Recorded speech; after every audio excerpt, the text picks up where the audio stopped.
don't get all your cards on the table right in the middle in a fight, you're probably going to lose because there's no split push from Maokai, there's no split push. Like, Vladimir can split push, yeah, but they basically want to set up these one-more combo ultimates. Right, Trev? I'm done! You're in your third game in the Summer Split and you're quoting Yu-Gi-Oh cards. I'm running out of comparisons. I don't know how many people are going to keep up with that one. I appreciate and respect that, but I think you're a brave, brave man. The one thing I do see from Elements is so little wave clear. I am terrified for them if they ever fall behind and all of a sudden they've got to deal with those Azir soldiers and Lucian and Thresh in their face. Kind of tricky. Without wave clear, it's easy to flank if you have a lot of wave clear, like you said, they have no wave clear, right? And it's easy to flank if you have a lot of wave clear setting up for those flanks, buying yourself time when Gambit is knocking on your door. But at the same time, you know, you don't have the time because they'll just push through mid. And that means they'll face the Azir wall up front. And my eyes are on Betsy, and the one thing that speaks against him, farm priority #1, Cabashard. Farm priority #1, Forgiven. Betsy ranked 8th in mid laners to get the farm out of all teams, farm share in the game. That means he has almost nothing to work with, while he is the staple, he's the crux of the Gambit composition.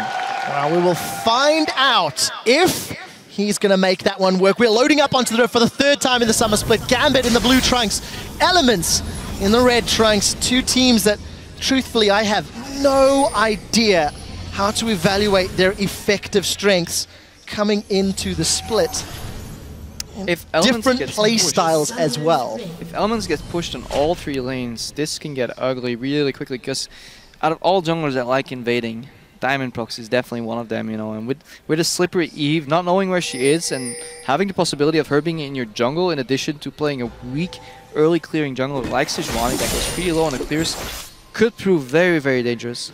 And we'll see if it does. Of course, for everybody that is watching, Forgiven has replaced Pinoy as the AD carry, and Gosu Pepper is, in fact, Edward. He's gone back to his original nickname from several years ago. Before he changed it to Ed Ward with a capitalization on that W. So there's only one new player for anybody who's returning from the Spring Split. Good deep ward on the camp from Elements here. I want to somehow figure out where Evelyn starts, because you don't have to see her. If you see her at one camp, you can pretty much predict what she's going to do next in at least the next minute and a half. Give you enough information to play around and play relatively safe. But I just want to reiterate that point. I think Azir can push in Vladimir. I think Gnar can push in Maokai. And I can think Lucian Thresh can push in Urgot, Alistar, especially early levels. So this might be triple pressure for Elements to deal with. And that might be very rough combined with an early game jungler. Early struggling jungler like Sejuani. And we'll see what Dexter, rather Diamond, decides to do if his lanes go aggressive. Where does Diamond Prox place his priority on that particular map? We do see JY going top and Froggen dancing just between the two Sand Soldiers. They know where Dexter starts. Really a big train. And that's really huge. Deep ward coming out, they know exactly where he is, so they can predict his movement, especially on a predictable jungler like Sejuani. Double camp here from the bot lanes. Let's see how that evolves. Helps Urgot Alistar more than it helps Thresh Lucian. Well, I definitely want to take a look at this bottom lane, because it's two duo lanes that we've not seen yet in summer, and Lucian we don't see a whole lot of around the world. So what do you expect at these level 2s? It looks like Forgiven and Gosu Pepper are going to be in a good position to get that early one. Yeah, basically Elements is yielding to pressure here. They already overpushed. Yes, they're level 2, Pepper and Forgiven, but they push so hard that they're actually not going to deny too many minions. But this is Forgiven style. He'll stack that big wave, and where other carries usually, you know, give away a lot of CS, Forgiven is so potent at poking on the tower that Taz might actually have to drop some CS. And we see Betsy's already knocking on the door. They know where Sejuani is because they know where she started. So Gambit, in theory, has all the information here. Well, seems to be playing around that information. A lot of pressure from Betsy. He was pushing Froggen's Vladimir in, as you talked about. And for Diamond, I want to see how this Evelyn works, because, you know, we looked at Amazing's Evelyn in the previous game, and I think it did exactly what Origin needed it to do, but you never felt like the early game presence or that invisibility was super impactful. And if you know the game really well, you know there's almost no threat from Sejuani. A good hook by Edward. And a double flay from Gosu Pepper. Forgiven and Gosu really applying the damage to Tabs and Promiscu. We need to see what sort of CS advantage it eventually yields to, though. Yeah, and they're basically Alistar at this level 2 has to stake heal, so Edwards, or Gosu Pepper rather, is not scared of getting flash queued and then knocked into the tower because he sees the heal come out. Good poking reaction, and they weren't scared of the gank. Another hook on Tabs. Again, Tabs Applying to the Woolite school of AD carry, eating every death sentence in lane. And this is how Forgiven likes to play, right? He pushes you into the tower, and this makes your behavior predictable. You are going to go for that CS, and I will hook you in reaction. You know, yes, I might not be able to kill you because I don't have the distance, but we'll whittle you down and we'll out-sustain you eventually, and then punish you really hard. Forgiven builds up a small lead up until the point where you're broken, and he's not, and then he starts really hammering down. And we'll see whether or not they can keep that one up. Luckily on the side of Elements, Promise you can heal up tabs, but as long as his mana is relevant, Gosu does not connect with that Flay. Let's take a look at the rest of the map. We've not actually poked our eyes up top. Small CS advantage for Cabo Shot, however, JWoww should be able to even that up shortly. Gnaw into Maokai. I'm not expecting a huge amount of action without jungler interaction up top. It's going to be interesting to see who can impact with their teleports. So much simpler on a Maokai than a Gnaw. Yeah, no counter jungling just from Diamond. He has a liberty to basically go anywhere on the map that he wants, because all his lanes have the control. I'd like to see Gambit use that to their advantage. Well, they do have time. One thing we've looked at, both of the previous games, Crepo, come in around 36-37 minutes average game time. And they've all actually had relatively slow-ish early games. With Fnatic and UNL, it was that sort of 4 versus 0 map swapping until the eventual tower dive. In this particular matchup, as the previous, it's just standard farming. But look at this, Forgiven, 20 CS up, thanks to all of that pressure from the early game. Yeah, and Dexter can't really do anything because all his lanes are pushed in. His ganks will, if he gets a gank off, it will be incredibly telegraphed.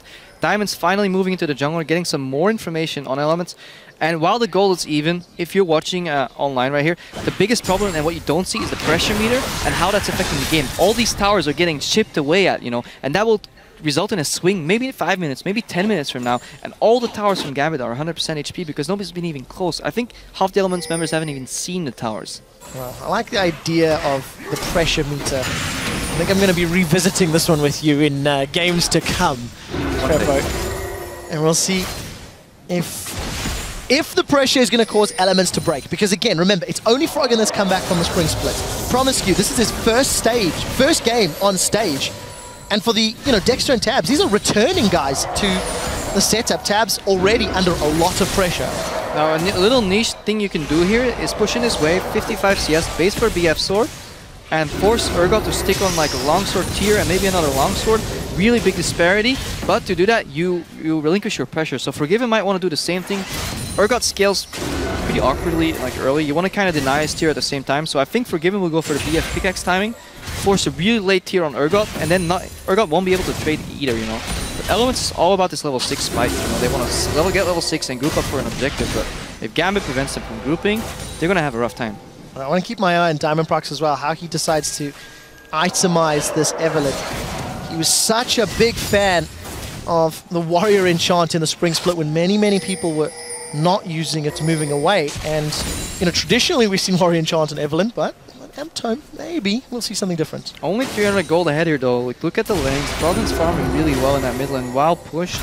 JWoww, do you expect anything different from Froggen? No. Even in the Vlad into a Zia, etc. No, he's farming sustaining really well. So Gambit's like, they're puncturing the wall, but they're not breaking it, They just don't have a sledgehammer ready yet. So if Elements can hang on and get a good fight, they can definitely like take control of this game. But it's pretty even right now. I'm just worried about their towers. Well, we'll see if that worry causes Elements any problems, Crepo. We did see Dexter actually hanging out in the tri-bush. He's got access to Glacial Prism. Tabs relatively close to level 6, I believe. Catch an eye on that experience meter in a moment. And once the position reverser and Glacial Prism are available, that's a lot of CC. I mean, Dexter's still hanging around. He's been here for a very long time. Yeah, I think he might even be scared to go into his red jungle. I don't want to say disappointed in Diamond Prox, but I would have liked to see some more counter jungling, given that he had 3 pressuring lanes. I would have liked him to find Dexter, chunk him out, and take control of the game that way, and maybe snowball a dragon, get something, because right now they're going toe-to-toe. Yes, they're pushing, but CS is pretty even across the board. Minus Forgiven, but that's, expected. Yeah, and it's the same, 20 CS advantage that we've seen all game long. We do finally see the back timing, so it is going to be that BF plus pickaxe. I think so. That's the most likely. He's going BF double longsword. May not have enough gold, but he might also go for a brutalizer, I think, into Go play? Yeah, the build path hasn't changed. That might be to give a I'm guessing here, guys. Should know that, but yeah, let's just assume it hasn't changed. You haven't needed to build one in a very long time, Crepo. That is true, but I should know it regardless. I'll let you off. We did see some backs all across the board. Cabochard grabbed himself that Giant's Belt as well as the Hex Drinker. JWoww grabbed himself a couple of odds and ends. Catalyst, the Ruby Crystal. We do see with Dexter's relatively late second back, he's actually picked up that Cinder Hulk now as well. Maybe third back, I missed it. And again, we're just going to go back to this farming. So 10 minutes of fast approaching, even on gold. That CS advantage that Tabs had built up has been closed. And Manamune picked up as well. That's important for Tabs to at least try to trade with Forgiven. If he gets a few Acid Hunters from range, maybe that can relinquish some of that pressure and lower the meters. I think Elements is definitely happy with the way this game's going so far. They could have gotten punished, and they survived arguably the roughest part of the game. It looks like some action on bot lane. Wow, this is a 2v2. It's going to be turned into a 2v3. We do see the hyperkinetic position reverser. A good teleport from JWoww is potentially going to set up a kill here. That is a beautiful flash lantern from GoSuPepper. He keeps Forgiven alive, and in the backline, Cabochard is teleported in. Now JWoww is a man out of position. He's forced to flash defensively. GoSuPepper lands the death sentence. That's a flash pulverized from Promiscu as Cabochard is knocked backwards, and Froggen joins in for the fray. This is a 5-on-5 party, and Betsy is the target. One more lantern from Gosu x Edward, and it's Elements that get the kill when everyone comes to play. By our powers combined, we are Exodia. But that's what I mean, right? If your fight goes long enough and some beautiful re-engages left and right, I think Elements played it pretty clean. I think Gambit got greedy once that extra hook. If GoSuPepper wasn't so good at landing hooks, I think they would have gotten out there 0 for 0. Elements did get the pressure, but good positioning by Dexter. You know, they forced the play on bottom, and they had the TPs ready, but they had the jungle ready in addition there too. Even though Froggen was pressured and Betsy arrived first, they still survived. Really good fight. A lot of niche, like tiny things that both teams did really well in my opinion. But Elements comes out 1-0, and yeah, they're staying into this game. 500 gold lead right now. Interesting developments. A little bit down on CS in the AD carry, but obviously the kill over to Elements, and interesting team play. I'm looking forward to seeing these team fights play out. You saw how long that previous one took, because you've got a lot of tankiness to burn through on actually both sides. One thing that was actually borderline hilarious was that Froggen pulled basically under the 0 LT. He slid underneath, you know, basically untouchable, and maybe that's something why he picked that matchup, because Azir basically, when it's pretty predictable when he's going to ult into a fight, and Froggen managed to get out of there. Diamond's ganking middle lane, no. He's going to need to get out again. That's a very early Sanguine pull. The Conquering Sands good flash. Throws Froggen backwards. Yeah, flash burned. We did see him use that ghost to get to the bottom lane earlier. That means if Betsy and Diamond can find an opportunity with Agonies, maybe they can get Froggen. And there's the tower pressure that you had touched on many minutes ago, Crepo. A lot more damage, a lot more chipping away as this minion wave gets cleared. And this is how Gambit basically can claw back into this game. If a tower is half HP and you basically chunk somebody out of lane, you can almost, at this point in the game, take it down. Whereas Elements, imagine they push somebody out of the lane, they can maybe take half HP of that tower, but then that tower is still fully alive and functioning, and that's the difference. Cabochard throwing Maokai into the wall here. Well, let's see. This is going to be one of the longest fights we'll ever have, if JWoww sticks to it. Ends up just walking away, and Cabochard committed everything there. And I do want to touch one thing. You know, we've looked at these towers. Elements are going to take forever to take towers down. Vladimir is one of, if not the worst champion to take towers down. Just build some AP, but Mango Tanky, we'll see where he goes with Urgot. And then so many melee champions. In a it's 1v1 really difficult. In a 1v1 split with Vladimir, you can actually chunk out the enemy and take the tower that way. But yeah, straight on 5-man siege, they're just going to ignore the towers, you know? Just going to dive him, just AoE him. But that's going to be hard, you know? So what Elements wants to do is draw Gambit out, bait him into an objective, and then flank him. Well, Froggen and Dexter, they've killed Diamond. So this is a really beautiful snowball play. They saw that Diamond base, Betsy wanted the base. Dexter slowed down Betsy's base, enough for Froggen to come in. They pushed in the wave, now they had the pressure, disappeared into the dark, moved into the jungle, and found Evelyn there. This is like chain reaction in League of Legends. And I really like seeing this. Going aggressive with your jungle when you know the enemy's in base. They knew if somebody face checks, Betsy's likely not to be there in time, and really solid move. And this is what Amazing said on the desk earlier. Yeah, Eve is prone to being blown up, and we just saw it there.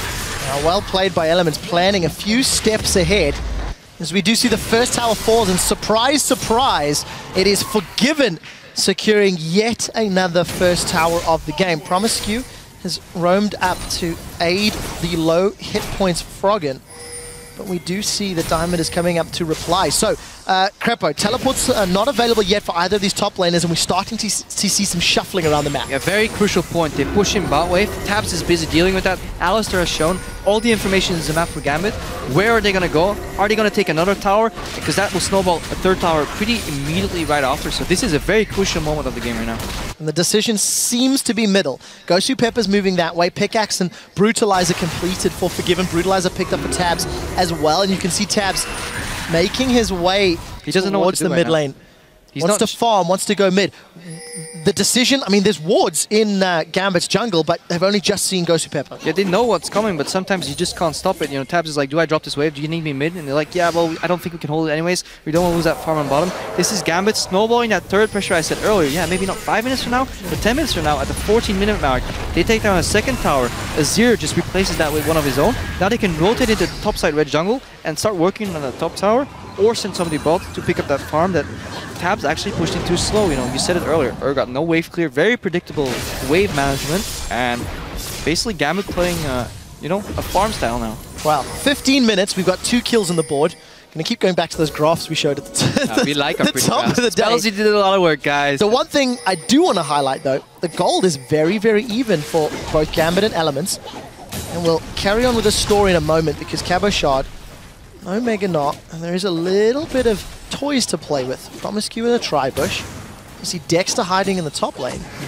And they may want themselves a Mega Knot for dinner. It's Marcel Felt camp, but right now it's Marcel Top camp.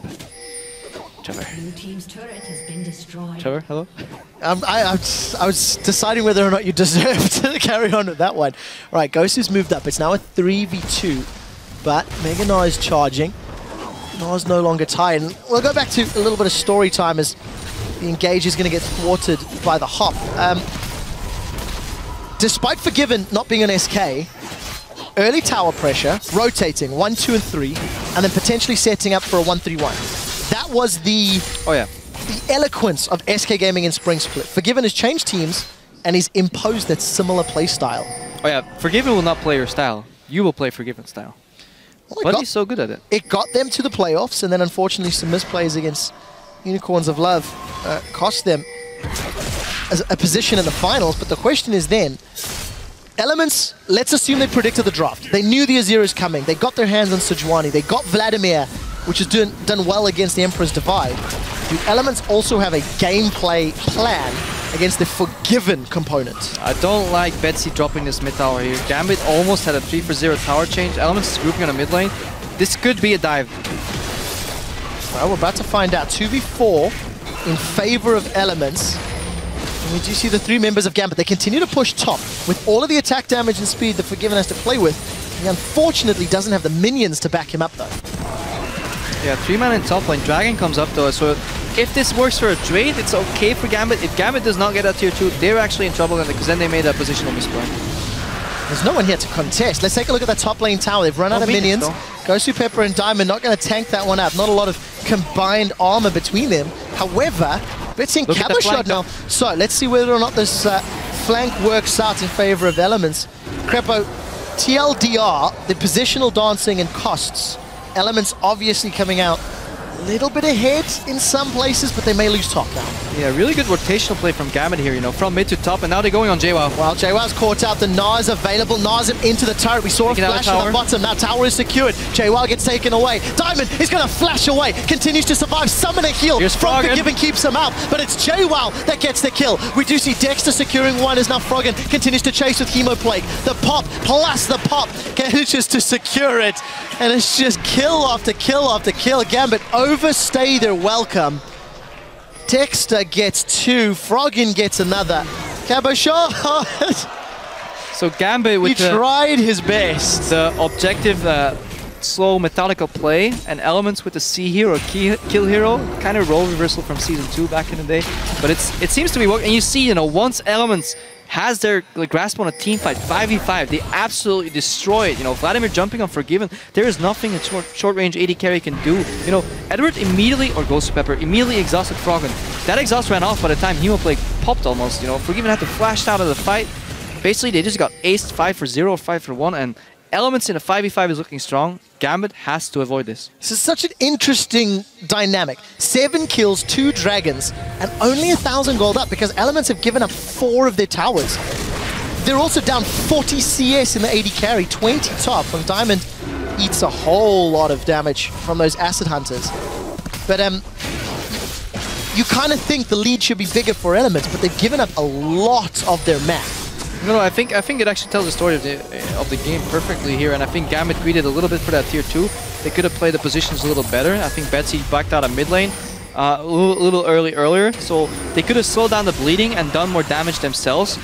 And as a result of that, they ended up in a situation where they were flankable, and Elements was able to group, and they just destroyed them. You saw, you know, Froggen comes from one side, Sejuani from the other side. Promiscuous, so tanky. These long, drawn-out fights in the jungle, unless they get a good Azir ultimate, is not what Gambit wants at the moment. 20 minutes on the clock. 600 gold. That's it. That's all that is between these teams. You can see the items on the bottom of your screen. Edge picked up now for Gibbon as we set ourselves up for another team fight. Gambit, if they want to pick this one, they're going up against the 5. That's the Emperor's Divide. Reducing the Hemoblade down, and Betsy is gone. The Azir turret is trying to slow down the pace, but Gambit have lost another member as Elements are just barreling forward. Gambit keep putting themselves in a 5v5 position against this Yu-Gi-Oh! Team comp that Crepo is coined. And that's alright, but Betsy, he went around a corner and then went back. You know, you have to be really respectful of Elements engaged, because these guys will not hesitate a second to pull the trigger, because that's what their comp is built on. And looking back, I think Elements has crossed this river maybe once. Like in the last 10 minutes, they crossed it once for that tier 1 tower in bottom, but they seem to be donated kills by Gambit on their half of the map, and they're not giving anything away, and eventually they'll take down these towers from Gambit, and then they'll start growing their gold lead. So Gambit really needs to figure it out, because they're on a timer. It's quite interesting, actually. If we go back again to picks and bans, we step back, and a few minutes ago I said, do you feel Elements have got a gameplay plan for the Forgiven Elements? And this defensive play, waiting for Gambit to push, waiting for Forgiven to go for towers, and then picking fights, may have been the game plan from the beginning. Elements have responded a few times to the team fights because they're not going to take towers. I mean, let's be frank. Against wave clear from Lucian and Azir, it's taken 21 minutes to take this top tower down, and it was uncontested. Yeah, maybe. It feels like some composition that the community flawed Element or told the Elements a lot in the past. You know, you're playing super passive, you're waiting till you charge up, and it's nice and all in the late game, but can this composition get punished? You know, could Gambit have closed this out better? Could Diamond Prox have invaded a little more, you know, kept Dexter down? Because let's not forget, Dexter got his 1-6 for free. Yeah. AFK jungle, and that's exactly what Sejuani wants. Props to Elements to basically almost even CS under so much pressure. Really well played by them. They lost their towers, but then they traded it for kills, so they were fine to do that. But some of these kills Gambit should have not given away, so in theory, Gambit's composition could have trumped that. But then again, Elements is playing beautifully, and they were confident going into this week. They had decent scrim results, allegedly, so let's see how this pans out. Coulda, shoulda, woulda, I guess. Hindsight being what it is. Story of my life. Diamond Prox could have made it to Worlds. Did actually complete that Magus enchantment on his jungle Evelyn.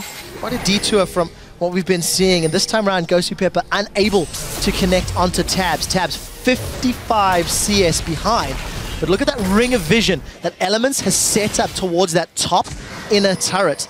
If they find the opportunity to push it down, they can. Alternatively, Dragon's up in 40. So where do Elements set their sights, Crepo? I really like the Vladimir pick in the late game because it's such a phenomenal split pusher. He has a Will of the Ancients router, and he has Spellbound, but here's Dexter. Well, Diamond Prox has already thrown down Agony's Embrace. The Death Sentence connects onto a giant tree, and Elements peel away. This has cost them absolutely nothing. The Culling's down, Agony's down, the box is down. If a team fight were to break out, Elements already had a fantastic comp and a lead, and now they have 3 less ultimates to worry about. Yeah, Elements basically open up the map by sending Froggen top, getting deports. Gambit tried to respawn, but they almost fell into that same trap of the 5v5 again.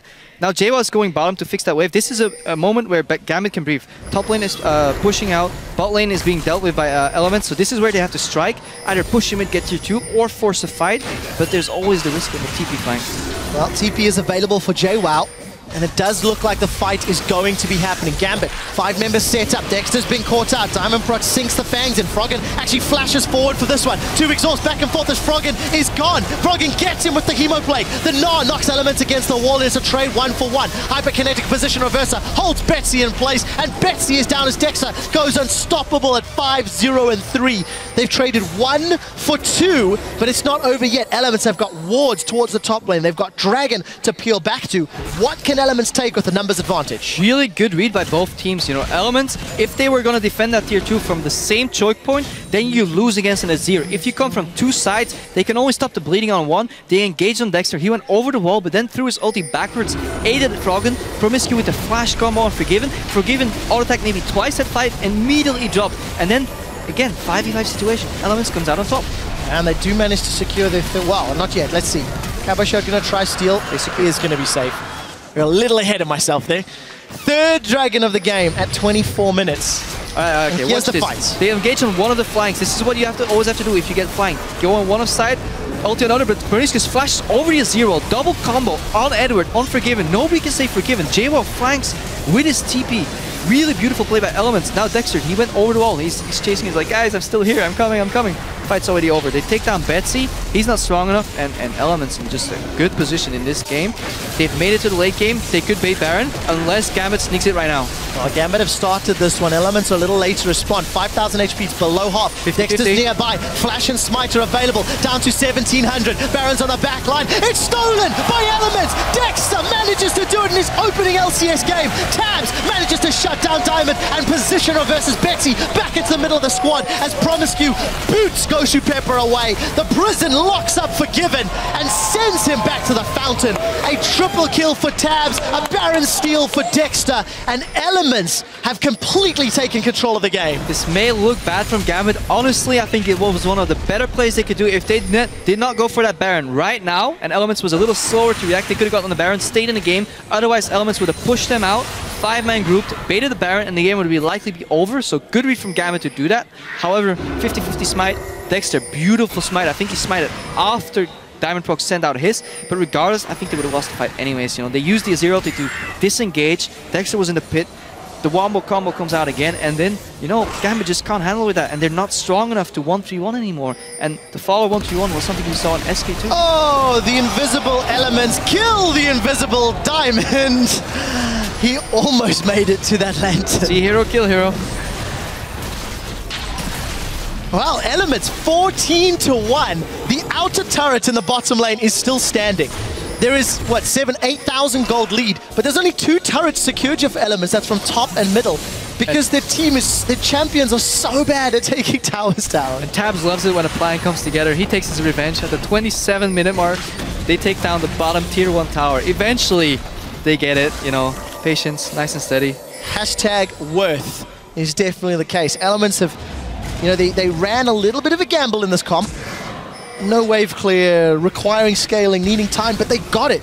They got everything they needed, and they picked such great team fights. And this is what I like about the Baron change. Like, you can play these comps that don't usually give you an opening to break open a siege, but you can get Baron, you can control an objective, get that objective, and that leads to more sieging potential. Sieging into an Azir is incredibly hard, even with Baron creeps out there. So they'll have to introduce a split push component, so they knock on 2 doors at once, and then basically barge in once the Azir is not there. And they're doing this, you know, some pressure bot. I imagine they'll send Frog and split pushing top, buffing creeps, or somebody to that bot lane right now, open up the defense. But at this point, they might as well straight up dive through, but it's dangerous against an Azir. Yeah, with that Baron buff on, even though Cabochard's got that teleport advantage, not really going to see any massive opportunities for him. And we break the 10,000 gold lead. It's been slow going, but Elements have inched away, chipped away a lead, built up this mountain that Gambit now needs to overcome. They have 1 kill on the board. 1 kill on the board. The worst part is they're not going to get any more kills. JWoww, super tanky. Froggen, super tanky. And has a pull, you know, twice. Alistar's super tanky, you know. Tabs, he has a Frozen Heart. He's an 80 carry with a Frozen Heart, and they're going in. Well, let's see who they decide to focus. Betsy gets caught up by the Hemoplague. They jump onto Gosu Pepper. Diamonds on the sideline gets a huge Agony's Embrace. That's a 3-man Gnar up against the wall. Promiscue's in a little bit of trouble, but Froggen is sustaining his way through Betsy's damage. Another kill for Elements, another tower for Elements. Baron buff has worn out, but when you got a 5v4, there's no one that can stop you. Gambit on the inhibitor turret. Elements on Gambit's inhibitor turret in the top lane. And they should be able to secure the inhibitor as well. Another great team fight. That's not the man you want, Gosu. Elements, the base is cracked open. Elements, fantastic showing from the 15 to 30 minute mark. Yeah, and so tanky, you know. They just dove 2 towers and they barely got below. One of the members got below half HP, and then Froggen maybe a little lower too.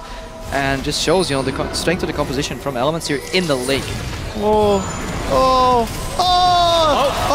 ignore that one. Lantern's there. Lantern's not relevant, and Tabs gets another one. Didn't fail the combo. He ran out of mana for Q. It's the worst feeling in the world. You tap W, you tap Q, and nothing happens. You're like, oh, I'm that guy. But luckily for him, it happened when he's 12,000 gold ahead. So. It did indeed. I thought that was Tabs that just got out of the way of Gosu Pepper's spells. JWoww uses the scuttle grab to get out. To scuttle taxi. And then a defensive flash. Elements get their 16th kill, and ironic, the invisible death, or the invisible kills onto Diamond. You feel so safe when you're able, no one can see you, but if there's 5 people in a bush, it will eventually. And again, just that ring of vision. Crapper, every single time I look at this mini-map, Elements are pushing their wards deeper and deeper towards the objectives that they set their sights on. Yeah, exactly, and now they're getting ready for the 4th dragon, and the thing is, at this point, Gambit has to stop the bleeding. They have to get a dragon, or eventually Elements will get 5, but grouping around an objective means 5v5, and unless you get a really solid zero ulti and choke point, you're not going to win the fight, and even then, Elements at this point is so tanky. It's so hard. Promiscue going in. He does manage to get the combo. Betsy instantly throws down the Hourglass. The Lantern should time out before he can get to it. Not even going to be needed. Now Diamond Prox is in trouble. Elements are just running him down. Gets thrown back into the river by Tabs, who's now 5-0-7. Promiscue, another new support on the stage. 0-0-15. More than 2 times the impressive score that James Bond would have put on the map. And Dragon, not even a priority here for Elements. Really solid itemization as well. We said earlier, Alistar's so tanky, you know. All Elements need to do is find an engagement window. They put the Aegis of the Legion on Dexter, and that means both top lane and support can build Righteous Glory and get that engage, because Sejuani is really good at following engage too. So they have so many engage tools on these different roles. Alistar is usually really hard to get into people, but with nice solid flashes, really good use of Righteous Glory, and then blocking the Lantern. Promiscu is playing a fearless game, and it's really nice to see that for his first time in the LCS ever. And it's fantastic to see the follow-up performance from Mithy in the previous game. You know, Mithy, of course, returning to the stage. He's played on a world stage as well. Promiscu, this is his first match against Gambit, against Gosu, Pepper, and Forgiven, 2 of the most seasoned players in the LCS. In lane, held his own, and just phenomenal, absolutely phenomenal. A worthy success. Exactly. The thing that we do have to say, though, if you look at Elements, you look at this game and this playstyle, they were given a lot of time. They were given the freedom to get to this position, and I do feel they had a great read on Gambit. Picks and bans seemed to go somewhat predictable. They got some comfortable picks. I mean, the Vladimir's done great into the Azir. I don't know, I think give it, oh hang on, Froggen's getting caught. Well, let's see, Exhaust is out, Sanguine is available, as is the Hourglass. Froggen holding on to him, throws down the Hemoplague, then he pulls away. Hemoplague's gonna pop, the Hourglass is in a moment, and it's an instant kill there. Now forced to flash away, it's not over yet. Kybershot gets reversed in, but he's about to become a Mega Gnar. He crunches over the wall. We see Acid Hunter after Acid Hunter connecting. Tabs gets himself to what looked like a jump on Froggen turned out to be a jump on Gambit. It's not done yet, as Dexter has the Glacial Prison. Is he going to throw it out? We do see Promiscu maybe going to find him. Conqueror, the King of the Sands. Still wants to look. This is a teleport from JWoww as well. That is a massive, massive cow. And the wall is going to keep Dexter out for a moment or two, but it's simply not enough. 22-1. In the opening game of the summer split, Elements putting on a statement of a performance. I think Power of Evil was a little early with its quote about it's going to be a bloodbath. Same day, wrong match. This is really, really brutal. But we have to remember how this came to be, right? This game was by no means a complete stop. There was a really, really crucial point in the game where Elements managed to hang on just enough to equalize that tower goal loss rather with kills, and then they got into the late game. Of course they're gonna win the late game, but we saw that last season as well. Elements kept going for that late game comps, but they got punished sometimes. But looks like they've learned to adapt, and a really, really solid performance. Really impressed by Promiscu as well, and Froggen, the only member returning from Elements with 100% death participation. Wow. Froggen feeder. One more team fight, and we see Gambit throwing everything at Elements. It's just not enough. Froggen's in trouble. He will go down for the second time. Definitely the feeder on the Elements squad as Elements bite off a little more than they can chew this time around. We've seen 2 games ending around the 36, 37-minute mark. Elements really just trying to keep up tradition here, I think, as they are going to delay this. Promiscu comes in to save Tabs. Tabs low on mana. Forgiven looking for more. He's got red buff. That's Good another guy, kill Promiscu. on the board. Promiscu, the hype is no longer there. You've given up the 3rd kill of the game to Gambit. 0, 1, and 17. Super minions in middle. Super minions bottom. Just a matter of time before they close us up. Minions are... Wow, Emperor's Divide just to protect this inhibitor. And I think that should be enough. Yes, it is. We held our breath. We held our breath there. I don't want to be the guy that predicts that wrong, you know. PvE, you know, predictable minion. But let's take a step back here. This game is obviously turning into a very one-sided show from Elements right now. I just want to take a look back at the champion select. You know, they gave a 0 away. They seem to have a plan for it, basically either swapping it into the team or having Froggen be able to flank from different sides or pull under it. We know that Betsy doesn't get the most resources or side lane farm on Gambit, while he still is the crux of their composition. Kind of makes sense, but again, we had questions, right? What is Forgiven gonna do? Well, the answer is exactly the same like he did in SK. What's Caboshot gonna do? Farm a lot. The JWoww in a lane matchup that is usually dominated by Gnar, he kept on really well. Even CS didn't need any attention from his jungle and allowed Dexter to play around the bot lane. They shut Forgiven down by having counter gank potential and TPs ready. Froggen roamed a little later than Betsy, but he joined the party as well and managed to make it work. Yeah, worked well. And the interesting thing about that, Forgiven imposes the Forgiven element on the game within the first 20 minutes. And Gambit had some mid to late game poor shot calling in the spring split. And you can argue overstaying for that top lane in a turret. It was one of the big turning points. So it was maybe it's really shot close calling. though. You have to remember that was really close. If they escaped there, it was a nice trade, and I like Gambit's sequence in which they took the towers. I think that was done well. I think the idea was right. The execution was slightly lacking. Let's not forget, Gambit went out on some members went out on social media, said they had a little trouble practicing, but Elements going out for the final push here. Well, that definitely seems to be the case. Caboshot's doing what he can as Mega Knock. He's going to throw 3 members of Elements forward as Betsy's going to knock them upward. Caboshot does survive until that last Acid Hunter from Tabs. Another kill for Froggen as the e-mFire is now ticking away. Ghost Pepper's trying to get out. Froggen is chasing all the way forward. The Hourglass is on the steps, and that's going to be his death. He even pulls away for a few more swag points. Elements on the back line, destroying the Nexus. Massive smiles from Elements as they pick up their first win in summer.